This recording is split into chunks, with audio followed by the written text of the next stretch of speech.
Friends, Hindi classes में आप सभी का स्वागत है। वर्ण विचार के बारे में आज मैं आपको पढ़ाने वाली हूँ।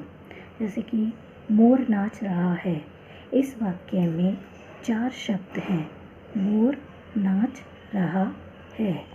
मोर मैं प्लस ओ प्लस रे प्लस ए। जैसे मोर में इनमें शब्द अलग अलग हो गए हैं ना, तो इसमें कैसे हो गया है, मैं ओ रे ए। ऐसे ही है नाच। नाच में ने आ चे ए, तो ये बन गया नाच का। फिर है रहा, रे प्लस ए प्लस है प्लस आ, तो ये बन गया रहा। अब है के कैसे टुकड़े करेंगे हम, है प्लस ए।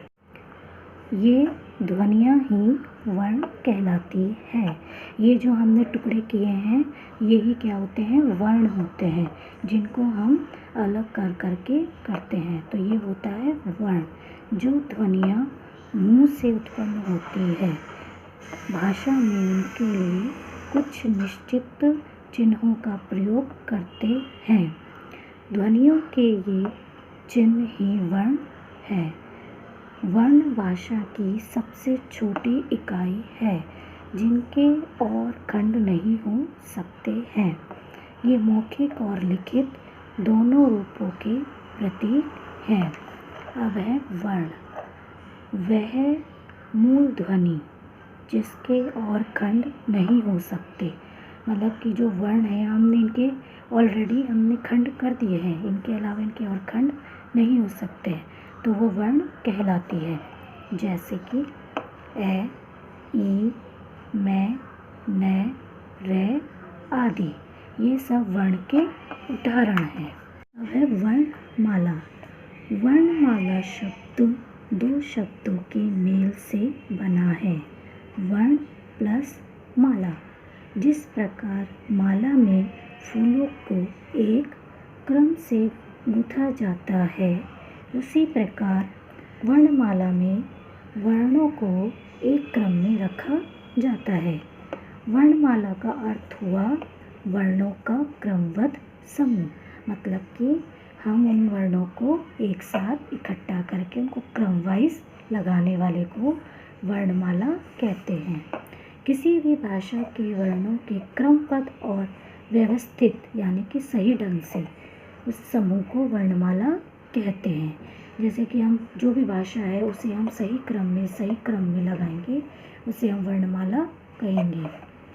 प्रत्येक भाषा की वर्णमाला एक होती है। हिंदी की भी एक वर्णमाला है। उच्चारण के आधार पर हिंदी वर्णमाला के वर्णों को 2 भागों में बांटा गया है, एक है स्वर और एक व्यंजन। स्वर, जिन वर्णों के उच्चारण में श्वास वायु बिना किसी बाधा या परेशानी के मुख से बाहर निकलती है तथा जिनके उच्चारण में किसी अन्य वर्ण की सहायता नहीं ली जाती, वे स्वर कहलाते हैं।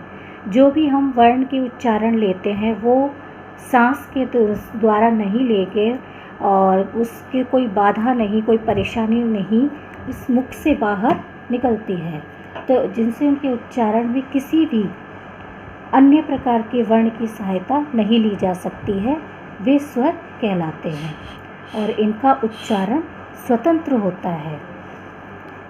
हिंदी वर्णमाला में 11 स्वर होते हैं।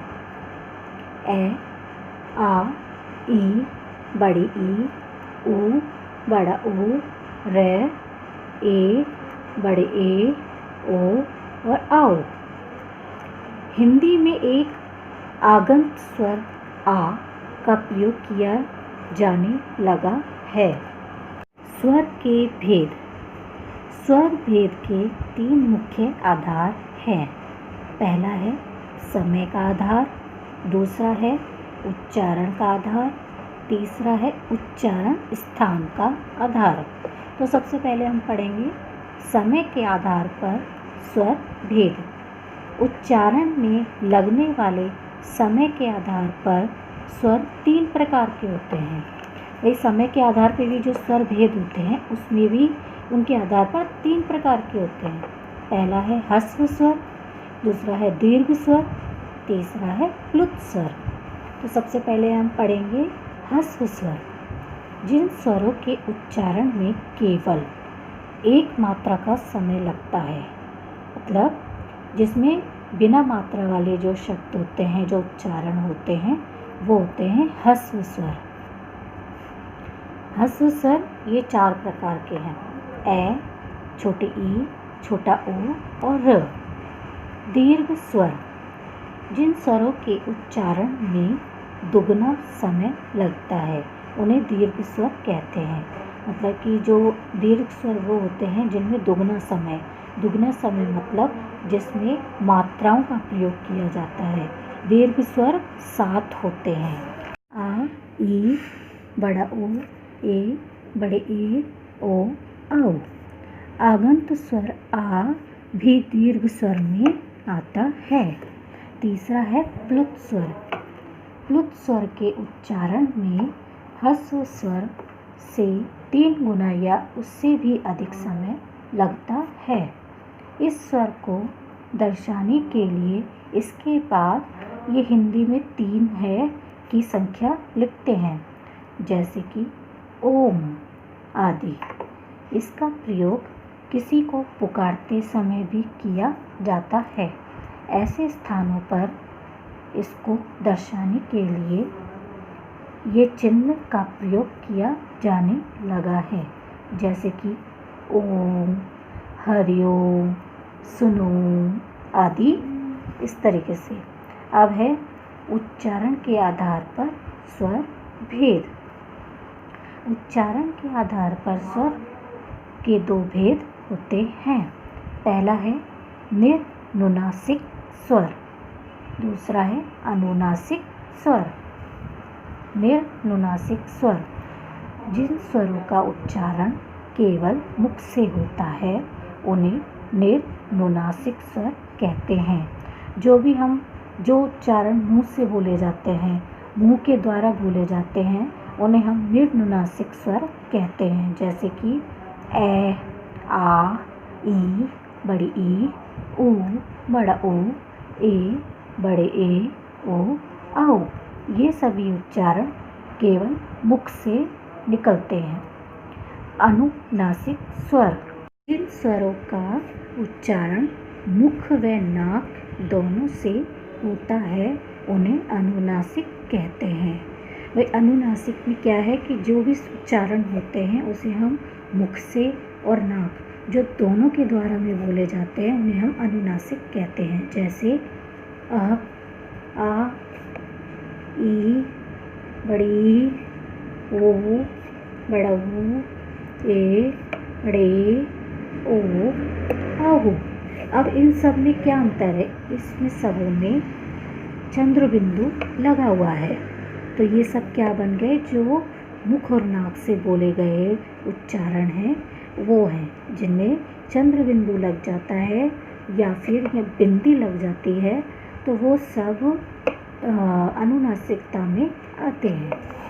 अनुनासिकता का चिन्ह चंद्र बिंदु में लगाया जाता है, लेकिन यदि मात्रा शिरोरेखा के ऊपर लगती है, यानी कि ऊपर कोई मात्रा लगी हुई हो, तो बिंदु के रूप में ही लिखा जाता है, जैसे मैं, है, यही, गोद आदि।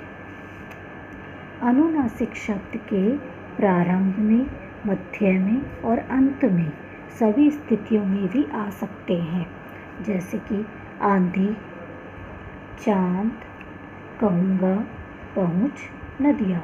तो ये क्या है कि ये जो चंद्र बिंदु है या फिर ये कोई बिंदी है, वो या तो आपके शुरू में भी आ सकता है, बीच में भी आ सकता है या अंत में भी आ सकता है आदि। उच्चारण स्थान के आधार पर स्वर भेद, मतलब जो उच्चारण स्थान के आधार पर जो स्वर भेद हैं वो है किसी वर्ण के उच्चारण में जिस अंग का मुख्य योगदान होता है उसे उस वर्ण का उच्चारण स्थान कहते हैं। मतलब कि जो भी वर्ण का उच्चारण होता है और जिस अंग का मुख्य योगदान होता है, मतलब कि आँख है या नाक है या मुख से बोल रहा है या कैसे भी बोल रहा है, वो जिस भी अंग का सबसे मुख्य योगदान होता है वो उस वर्ण के उच्चारण का स्थान होता है। इन उच्चारण स्थान में स्वर के भी कई भेद हैं, जिनमें सबसे पहले है कंठ है। जिन वर्णों का उच्चारण कंठ से बोला जाता है, जो कि यहाँ गले की तरफ यहाँ अंदर होता है, वो कंठ से जो भी उच्चारण निकलते हैं वो होता है कंठ है। दूसरा है तालव्य। जिन वर्णों का उच्चारण तालु से होता है उन्हें तालव्य कहते हैं। तालव्य जो होता है, जो कि अपना जो तालवा होता है अंदर, जिससे हम बोलते हैं, कुछ भी आवाज़ आती है, वो तालव्य होता है। मतलब जिन वर्णों का उच्चारण हम तालु से होता है उन्हें तालव्य कहते हैं। अब तालव्य में कौन कौन से आते हैं उच्चारण? ई और बड़ी ई, ये दोनों तालव्य स्वर हैं। तीसरा है मूर्धन्य। मूर्धन्य जिन वर्णों का उच्चारण मूर्धा से होता है उन्हें हम मूर्धन्य कहते हैं। जैसे कि री, री क्या है? ये मूर्धन्य स्वर है। चौथा है आरोह ओष्ठ। जिन वर्णों का उच्चारण ओष्ठ से होता है उन्हें ओष्ठ कहते हैं, जो कि हमारा जो ये ओष्ठ होठों की तरह होता है उससे। जैसे पांचवा कंठ तालव्य। जिन वर्णों का उच्चारण कंठ और तालु दोनों से होता है उन्हें कंठ तालव्य स्वर कहते हैं। जैसे कि ए और बड़े ए, ये दोनों कंठ तालव्य स्वर है। जो भी उच्चारण होते हैं वर्णों के, जो कंठ से और तालु से दोनों से निकलता है, तो वो कंठ तालव्य होते हैं, ए और बड़े ए। अब है कंठोष्ठ। जिन वर्णों का उच्चारण कंठ और ओष्ठ से होता है उन्हें कंठोष्ठ कहते हैं। मतलब जिन भी वर्णों का हम उच्चारण करते हैं जो कंठ से निकलता है और ओष्ठ से निकलता है एक साथ, तो वो कंठोष्ठ कहते हैं। जैसे कि ओ और बड़ा ओ, तो ये दोनों हैं कंठोष्ठ स्वर। अब है स्वरों की मात्राएं। स्वर और उनकी मात्राएं। स्वर, मात्रा और शब्द। तो स्वर में क्या क्या आता है? ए, आ, छोटी ई, बड़ी ई, ऊ, बड़ा ऊ, र, ए, बड़ी ए, ओ और आओ। अब मात्राएं, ए में कोई मात्रा नहीं होती है, आ में आ का डंडा होता है, ई में छोटी ई की मात्रा होती है, बड़ी ई में बड़ी ई की मात्रा होती है, ऊ में छोटे ऊ की, बड़े ऊ में बड़े ऊ की, र में कोई मात्रा नहीं, ए में मात्रा नहीं, एक मात्रा, और बड़े ए में दो मात्राएं, ओ में एक मात्रा और बड़ा ओ में दो मात्राएं। अब इनके शब्द कैसे बन जाते हैं? जैसे कि स्वर ए है, मात्रा इसमें नहीं होती, तो इसमें सिर्फ एक एक का ही उच्चारण होता है। जैसे कमल। अब है आ, आ में आ का डंडा लगने से इसका शब्द बन गया राजा। ई में छोटी ई लगने से बनता है दिन। बड़ी ई लगने से बनता है खीर। छोटा ओ लगने से गुलाब। बड़ा ओ होने से सूरज। रे से ग्रह। ए से केला। बड़े से सैनिक। ओ से मोर और औ से बौना। अब जो भी स्वर है और इनकी मात्रा है उसी से हम शब्दों को बना सकते हैं। आगे स्वरों का प्रयोग जब व्यंजन के साथ करते हैं तब उन्हें मात्रा के रूप में व्यंजन के साथ जोड़ा जाता है। ए स्वर की कोई मात्रा नहीं होती है। हिंदी के सभी व्यंजनों में ए स्वर मिला हुआ है। यदि स्वर रहित व्यंजन लिखना हो तो हम उसे हलंत यानी कि क, ख और च आदि रूप में लिखते हैं। ध्यान में रखने वाली जो बातें हैं, कुछ बातें आपको वो भी पता होनी चाहिए। जैसे कि कुछ मात्राएं व्यंजन के दाईं ओर, कुछ व्यंजन की खड़ी पाई के नीचे और शिरोरेखा के ऊपर लगाई जाती है।